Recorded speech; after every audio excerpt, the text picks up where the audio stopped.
नमस्कार मित्रांनो, rebel star फार्ममध्ये तुमचं स्वागत आहे। तर बघू शकता आपल्या शेळ्या 4G बुलेट नेपियर खातात।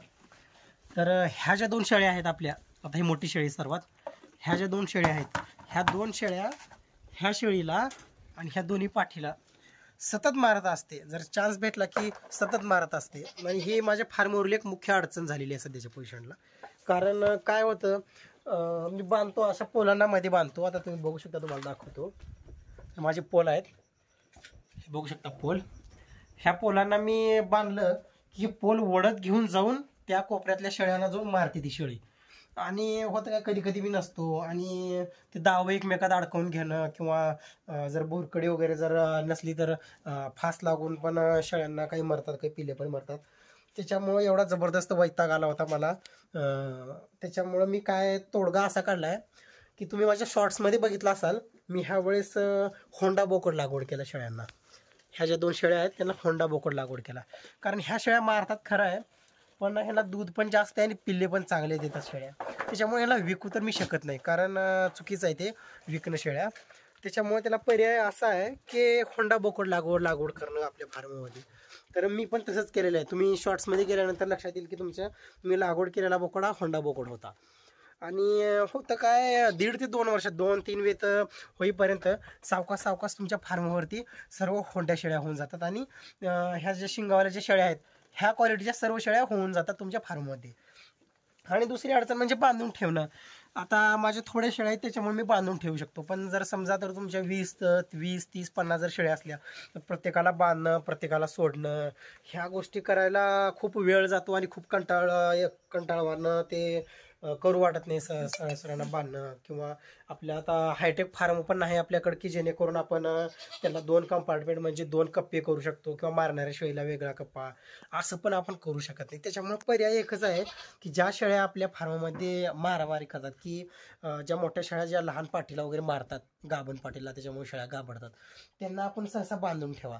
कारण माझी एक मोठी शेळी खूप जास्त प्रमाणामध्ये त्रास देते, सर्व शेळ्याला मारते तिनं। त्याच्यामुळं काय केलं मी, आता ही मेक रवलेली आहे, कारण की पोल ओढून खेचून जाऊन मारणं, त्याच्यामुळं हे मेक रवून पूर्णपणे त्याचा बंदोबस्त केलेला आम्ही।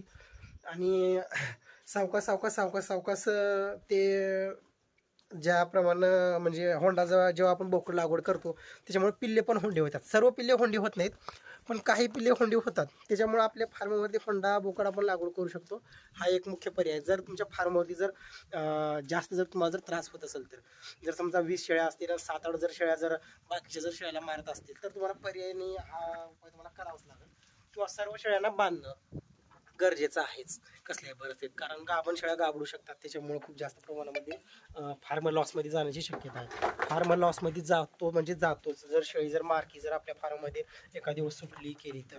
कारण की नुसतं जर ही तुम्ही पाठ जर बघितली, त्या शेळीच्या जर जवळ जरी गेली तर ती शेळी डायरेक्ट पोटात मारतात दोन्ही, कारण की त्याचे शिंग सुद्धा बघा तुम्हाला आता। आणि पर्याय नाही, कारण की ह्या शेळ्या दुधाला पण चांगल्या आहेत आणि बंदिस्त शेळीपालनामध्ये पूर्णपणे सेट झालेल्या आहेत त्या शेळ्या। ह्या शेळ्या जरी मी वर्षभर जरी माझ्या शेडमधून जरी बाहेर जर नाही काढलं, तरीही ह्या शेळ्या चांगल्या तग धरून चांगल्या तब्येतीनं आणि व्यवस्थित राहतात। मग ह्या शेळ्या तर मी विकू शकत नाही ना, चुकीचं आहे ते म्हणजे विकणं किंवा हे करणं। त्याच्यामुळे होंडा बोकड लागवड करू शकतो, शेळ्यांना बांधू शकतो। किंवा जर एक मारकी शेळी आणि एक जे शेळी ज्या पाठीला किंवा दुसऱ्या शेळीला मारते त्याला एक साथ जरी बांधलं तरी ते एकमेकाचे दावे अडकावून घेणं, किंवा म्हणजे म्हणतात बरेच जण किंवा थोडंसं सवय झाल्यानंतर राहते शेळी, पण मी तसं केलं होतं, पण तसं काय मला त्याचं काय वाटलं नाही, कारण की शेळी आडत होती भरपूर। त्याच्यामुळे मी परत वेगवेगळ्या जागी बांधलेलं होतं। तर शेळ्या बांधणं आणि व्यवस्थित त्याला बोरकडे वगैरे लागणं, कारण की त्याला फास लागू नये गळ्याला, त्याच्यामुळे व्यवस्थित शेळ्या बांधल्या जावं। थोडंसं कसं आहे, जोपर्यंत तुमचा फार्म चांगल्या लेवलवरती जात नाही तोपर्यंत अशा गोष्टी तुमच्या फार्मवर होणारच आहेत। त्याच्यामुळे थोडंसं सहन तुम्हाला करावंच लागेल, कारण की अशा आव्हानांना तुम्हाला सामोरं जावंच लागेल। थोडंसं नियोजन चांगलं करावंच लागेल, थोडीशी मेहनत घ्यावं लागेल, कारण शेळ्या बांधणं असो किंवा आपल्या आणि लागवडीचा होंडा बोकड तुम्ही आपल्या फार्ममध्ये ठेवू शकता। कारण की ते आणि मार्केट पण आहे तसं होंड्या शेळीला, जबरदस्त मार्केट आहे। आता आमच्या धाराशिव जिल्ह्यामध्ये तर चांगलंच मार्केट आहे शेळ्यांना। त्याच्यामुळं मला तरी हा तोडगा चांगला वाटतो, त्याच्यामुळे मी ह्यावेळेस होंडा बोकड लागवड केला होता। आता प्रॉब्लेम काय झाला, आता माझा एक बोकड आहे फक्त 4 महिन्याचा आहे, तुम्हाला दाखवतो। आता हा बघा, हा बोकड एकदम लांब सडक जबरदस्त आहे मोरकानी बोकड. माझे घरचे सुद्धा म्हणत होते की हा फार्म हा बोकड लागवडीसाठी ठेवावा, आणि माझी पण खूप इच्छा आहे. पण माझं हेच कारण आहे की शेळ्या मारामारी करतात, कारण त्याला शिंग आहेत.